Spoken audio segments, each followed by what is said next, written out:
Sober is the beginning and sober is the end. In between, maybe you intoxify because you think something is missing, or you use it wisely as a tool. For me, it was a super tool of raising consciousness, but I don't need it. I don't need to be on mushroom in order to have a good time. Most people I met who have ticked off the box, I learned what I want, they become completely sober. And I have a feeling, I can admit, in 1 year I will be off anything as well. Once I have ticked off everything I needed to learn.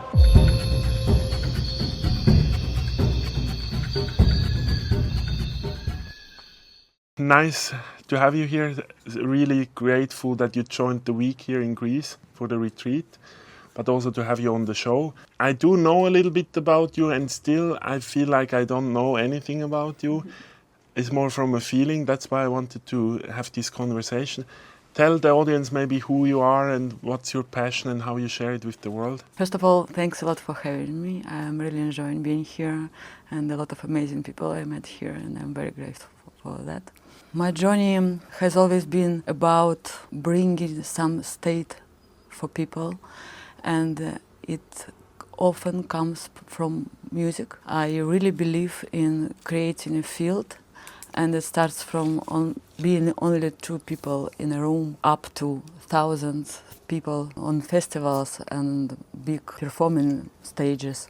It doesn't matter how many of them, but any quantity of people can create some field, and they can grow together and they can feel better together. And I really believe in that, and music helps a lot with that.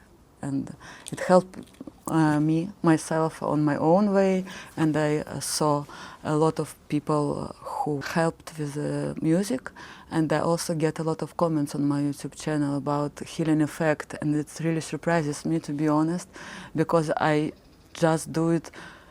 I don't know why why am I doing that. Like, people always asking me, why do you do this YouTube channel? It takes so many times, so many travels, and it has some costs.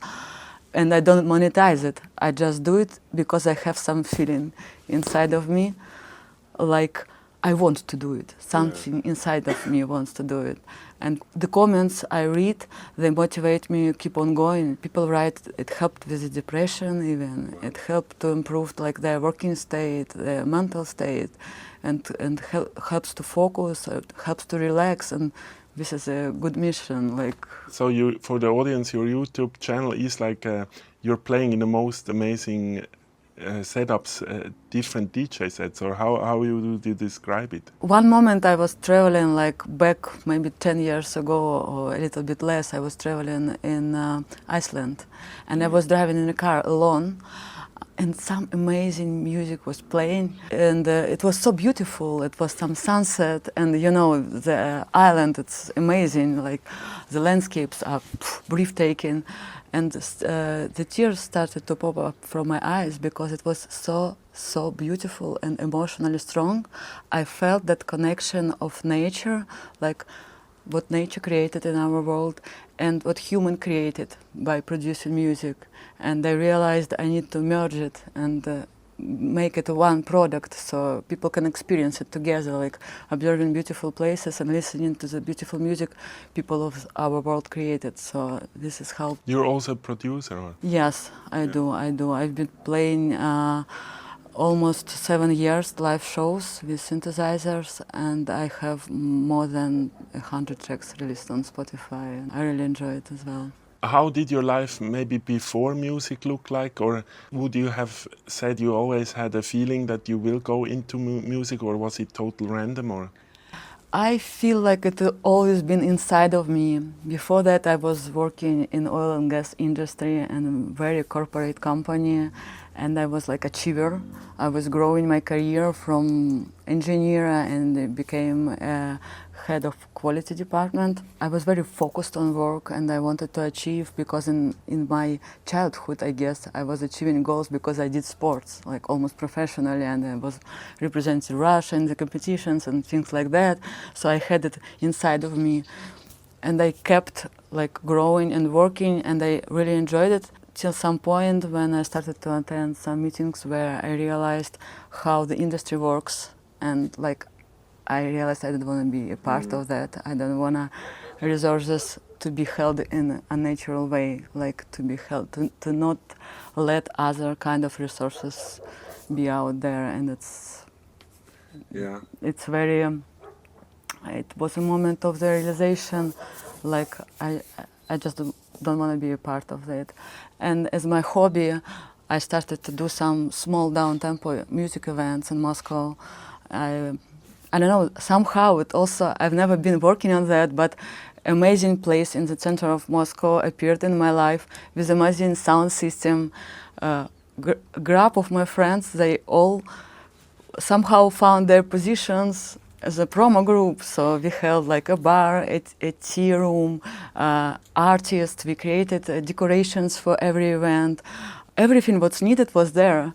And it wasn't a commercial project. Everybody was doing it just because they wanted to support the idea to bring another way of parties, more relaxed, more slow. Yeah, we could have a conversation around this for a long time. And I love music, and I want to more like focus almost on the therapeutic approach, because for my spiritual journey, music really, I had no understanding about electronic music till like 5 years ago when I started with psychedelics. Can you believe? Oh, I grew up with, sorry to say, sheet music in many ways. I mean, it's always good in retrospect. I have no regrets. It's just like, for me, open up this portal of electronic music. But in the healing journey, I told you, the moment when we started like with this burn meditation or even dynamic meditation, to move body together with frequencies. And when I was first time in my aesthetic dance, my friend brought me to Greece, actually, Corfu, for a week long. And I thought it's just random dance. I had no idea what it is about. And I want to hear a little bit about your journey. Also, you play in aesthetic dance, other setup.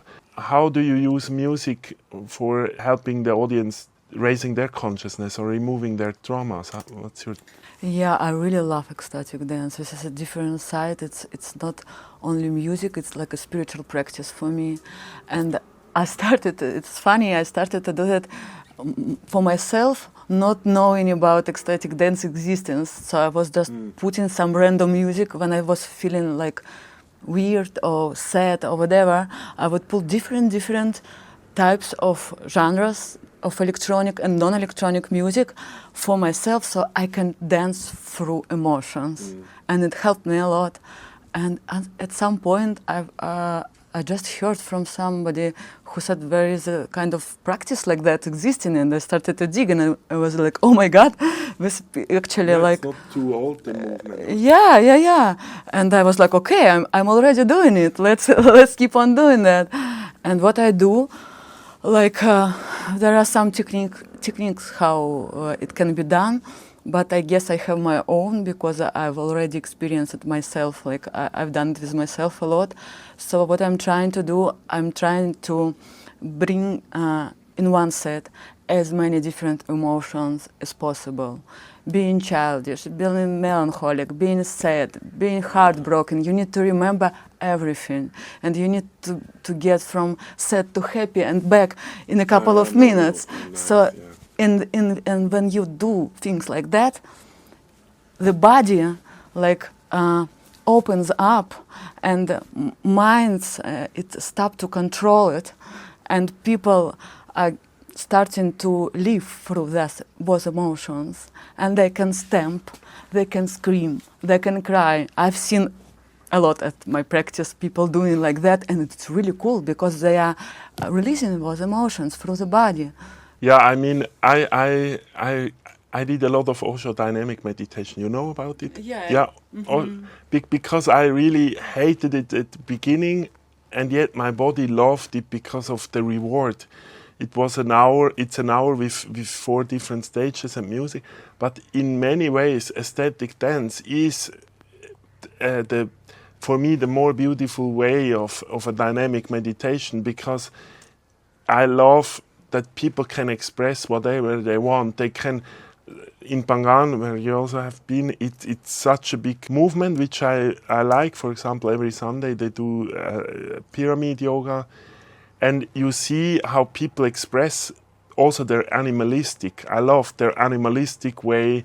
You hear people screaming, you hear people laughing, like it's and also what I like the most that there is, and I didn't understand it at the beginning, no talking on the dance floor.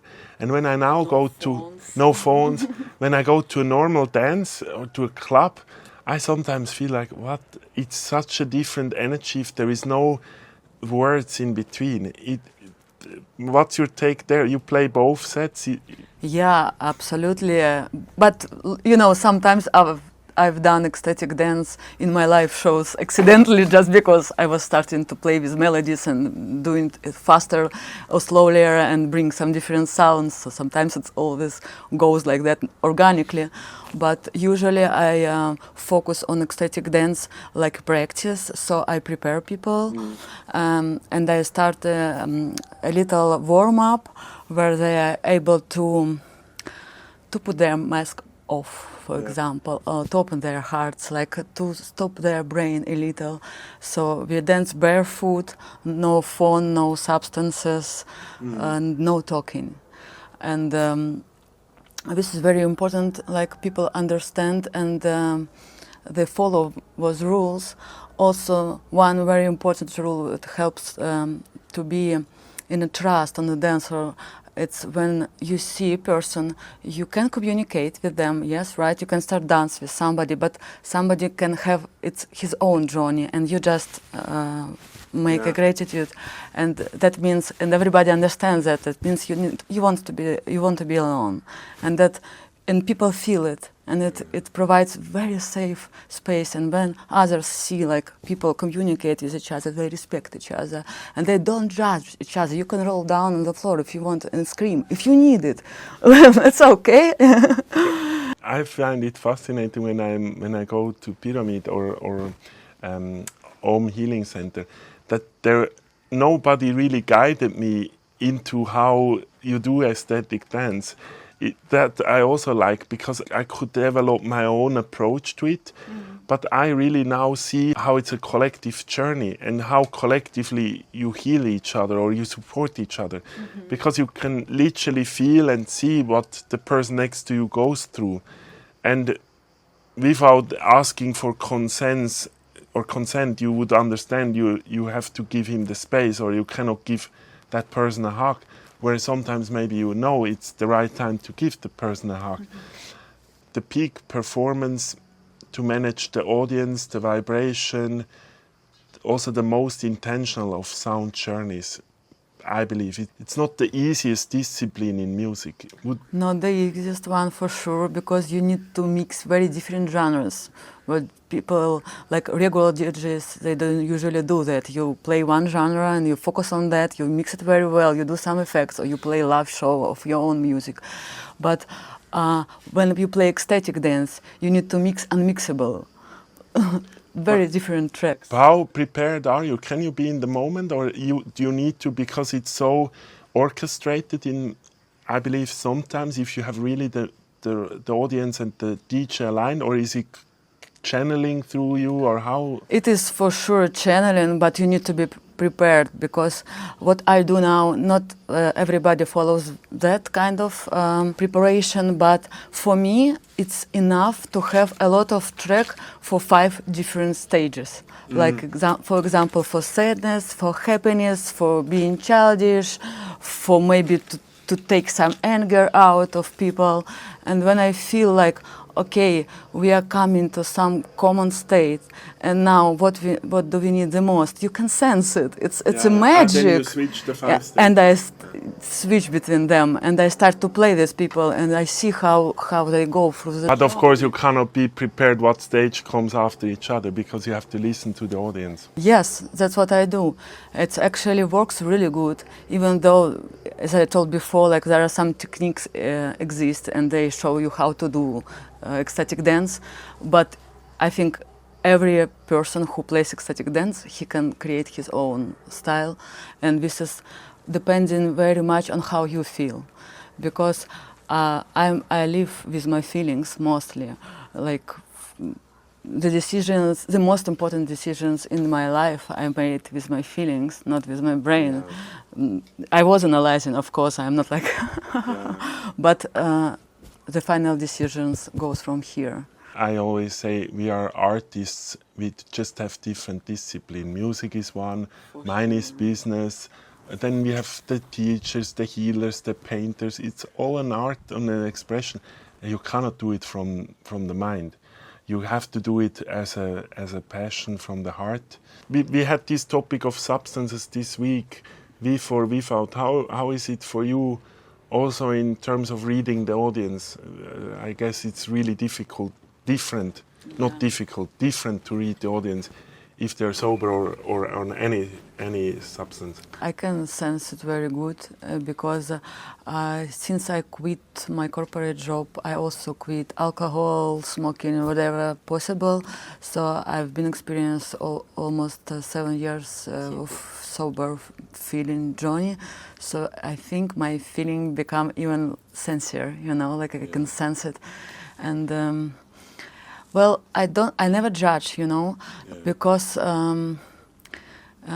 every person has his own unique way. But I think inner growth comes from the inside. It cannot be ever been forced by substances. So eventually we all come to the realization, like it comes from just the insides, and you don't need any substances to dance through the journey. And this is what I've done a lot in regular clubs. After me performing or before performing myself, I've been dancing to someone's set and then enjoying that much, absolutely sober. So people would come to me and ask, "Where did you take those drugs?" Or how are you feeling so high? I was like. There are some people who cannot have a party sober. And I find this very same, like some people cannot have sex sober. And I find it very, I just find it a little bit, or actually very sad, because you lose a lot of the earth or the reality. It's nice to be sober. And I would also say my life is so nice that I like it 99% sober or 95% sober, which I am, which is great. But it's just different experience. And when you are in the crowd, there are some alcohol parties, also on Pangan. I can't stand it. Crazy ones. Seaboard, sorry, I need to mention the name. Wednesday evening, you smell all the alcohol. It's like it's such a different vibration, and everybody is free to do. It's just I barely go because I don't feel. It's just not my vibe. Or yeah, I understand you. Yeah, but when you're performing, you need to bring something to the audience, no matter what.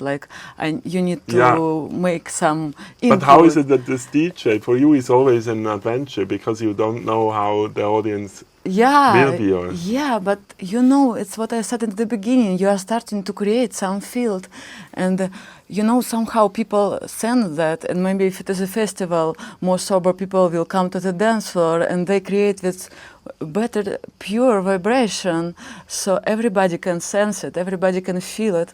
Even the ones who are not sober, they are feeling like a different kind of vibrations. And this is how it works actually with that movement of creating sober festivals right now. It's becoming more and more popular, and we have had some of them in Riga even being organized, and I played one of them, and this is such a nice experience.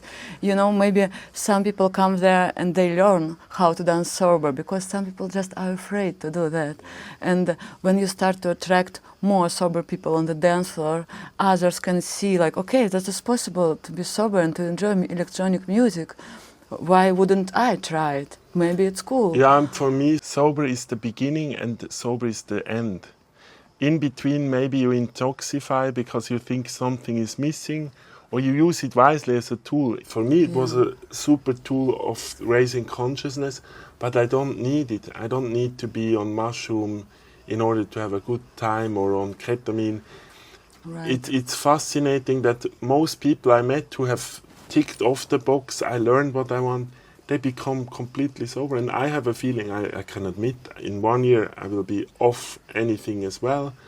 Once I have, for me it's really, once I have ticked off everything I needed to learn from those shortcuts or whatever. I also see dance floor as a collective consciousness upgrade. Because, for example, Wainam used to be in Pangan. In my opinion, it was the best parties I ever attended. Because it's not a party, it's a collective gathering. Wainam I can also share. Usually it was a gathering of spiritual animals. It's so crazy that we were on average maybe 200 people. I started to walk around and ask, what's your spiritual animal? I never found one animal double. I think one Wainam, I asked, no joke, half of the people, around 100. All the animals were there.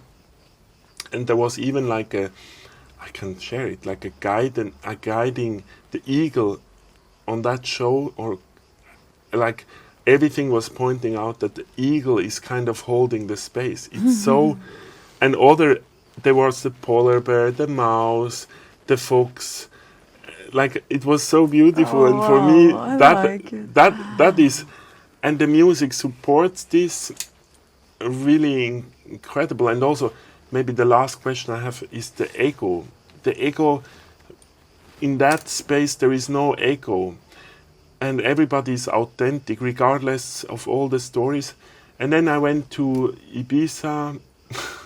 We went to the fancy club, I don't even remember the name. My partner got robbed, which was also everybody in fake, it's so funny, everybody in fake designer clothes, like completely opposite. And still I had a good time. It's completely different experience. But the music was still what I wanted to say, the underlining element, but the amount of ego was much higher. And the ego destroys a lot. Maybe also the DJ performing there have more ego than a DJ performing on an aesthetic dance. And this is maybe also represented in the music. For me, how is it for you? Have you noticed around the ego on the stage, on the dance floor, but also on stage? Well, I really like to be on the stage, but I don't really think it comes from my ego. I'm just feeling home there, I'm providing. It's not even me. I'm sometimes dissolved, and something, as you said, it's like channeling. It just comes out from me, and some new energy inside of me is being born, and I'm just sharing it with the dancer. So for me, being on the stage, it's just providing people that field I want to share with them. Yeah, because you became a DJ, or not, you don't do it because you wanted to be, and many people want to become a DJ. It's a different motivation. Or yes, it's really funny. It's surprising myself still if I look back then, how did I turn my life around 180% just almost overnight, let's say like that. Yeah, that's beautiful. Osho always said you become the music rather the musician. You become the dance rather the dancer when you are in that position. That's really, and the audience, of course, will correspond. The issue I face sometimes, you get really spoiled with good parties. I must say, I'm really spoiled with good parties, and a good party for me depends really on the vibe. For sure. And I guess most people, even if you're not so aware what's going on, you know the difference of a party you like more than the one which you didn't like that much. Yeah. Maybe last question, how important is the venue or the technical setup for you? Does it matter, or at the end does not really matter? Well, it's very important for club places, rave places. I mean, for just regular electronic music events, it's always good to have a good, proper DJ setup, good decks which are working properly, and reading right USB sticks. But for ecstatic dance, for example, I can bring even my own small controllers because it's not about that. Not about the equipment. It's not about the equipment, but the sound system Is always needs to be You a good play one. on the void? Oh, yes. Oh, yes. Yeah, I know when I have my space ready in Bangal, it will be a void. My friend has one at home, just as a hobby DJ. So they are very nice, but they are very specific. Like you need to master them right. I used to work in one bar as a creative director for some period of time, and we had void acoustics. And when I was getting some new music from labels where I released my music, I was like putting my USB sticks before the event and just go to the dance or to the sweet spot to check out the track on void because it's really great. Yeah. Probably the favorite one for now. Okay, thanks so much for this view, also for the audience. Like maybe it could inspire the audience how frequency or music can really be a tool to move out emotions of their body, or like a tool for healing or meditation. Yeah, for sure. I really hope it helps. Thank you. Thank you so much.